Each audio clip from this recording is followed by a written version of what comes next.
अगर आज आपकी नौकरी चली जाए या अचानक 3 लाख रुपए का हॉस्पिटल बिल आ जाए या मार्केट 30% गिर जाए, क्या आपकी फाइनेंशियल लाइफ संभल पाएगी? बहुत लोग पैसा कमाते हैं लेकिन फाइनेंशियल प्लानिंग नहीं करते, इसलिए सैलरी बढ़ती है लेकिन सेविंग्स नहीं। इस वीडियो में मैं आपको फाइनेंशियल प्लानिंग का पूरा रोड मैप बताऊंगा, बिल्कुल आसान भाषा में, ताकि आप अपनी फाइनेंशियल लाइफ को मजबूत बना सकें। फाइनेंशियल प्लानिंग का मतलब सिर्फ पैसा बचाना नहीं है, इसका मतलब है सही समय पर सही फैसले लेना, अपने परिवार को सुरक्षित रखना, भविष्य के गोल्स पूरे करना, बिना स्ट्रेस के जीवन जीना। एक अच्छा फाइनेंशियल प्लान आपको हर परिस्थिति के लिए तैयार करता है। इमेजिन आपकी जॉब चली गई या बिजनेस बंद हो गया, अब क्या करेंगे? यही काम आता है इमरजेंसी फंड। इमरजेंसी फंड का मतलब है ऐसा पैसा जो सिर्फ इमरजेंसी में इस्तेमाल होगा। कितने पैसे होने चाहिए? नौकरी करने वाले कम से कम 6 महीने का खर्च, बिजनेस वाले 12 महीने का खर्च। अगर आपका मंथली एक्सपेंस 40,000 रुपए है तो इमरजेंसी फंड होना चाहिए 2.5 से 5 लाख। कहाँ रखें? Savings account, sweep FD, liquid mutual fund. कभी भी स्टॉक्स में नहीं, क्रिप्टो में नहीं, रियल एस्टेट में नहीं।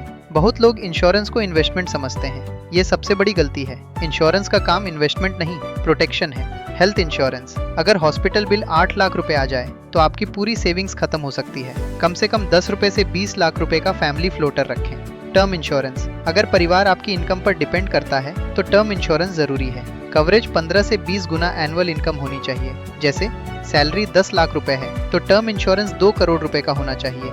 इनसे बचें। Endowment plans, money back plans और यूलिप्स, अगर उद्देश्य सिर्फ इंश्योरेंस है।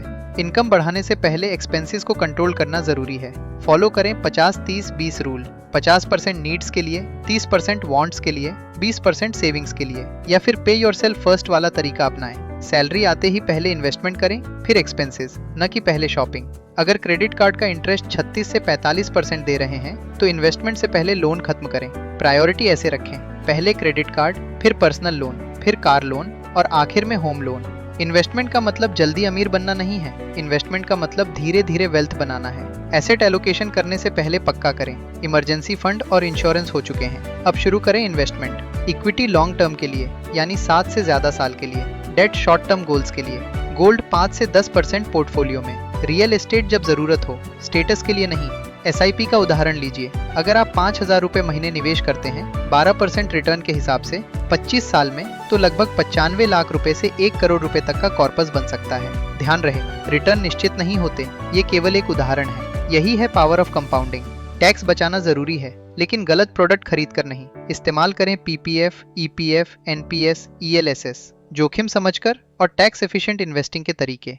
रिटायरमेंट एज से नहीं, प्लानिंग से आता है। अगर 25 साल की उम्र में 5,000 रुपए का SIP शुरू करते हैं तो रिटायरमेंट आसान हो सकती है। अगर 45 की उम्र में शुरू करेंगे तो मंथली इन्वेस्टमेंट कई गुना बढ़ानी पड़ सकती है। टाइम मनी से ज्यादा पावरफुल होता है।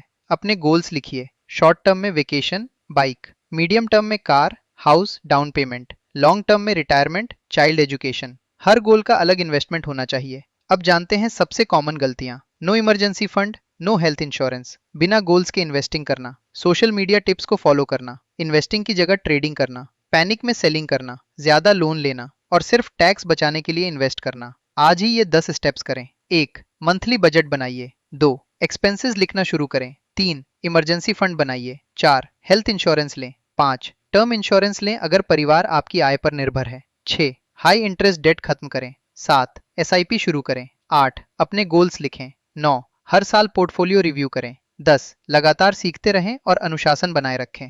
दोस्तों, फाइनेंशियल प्लानिंग कोई एक प्रोडक्ट नहीं है, यह एक प्रोसेस है। धीरे धीरे सही फैसले लेते रीस्ट रहेंगे तो वेल्थ अपने आप बनती जाएगी। अगर आपको यह वीडियो पसंद आया तो लाइक जरूर करें, अपने दोस्तों और परिवार के साथ शेयर करें, और ऐसे ही आसान हिंदी में फाइनेंस सीखने के लिए चैनल को सब्सक्राइब करना बिल्कुल मत भूलिए। मिलते हैं अगले वीडियो में। धन्यवाद।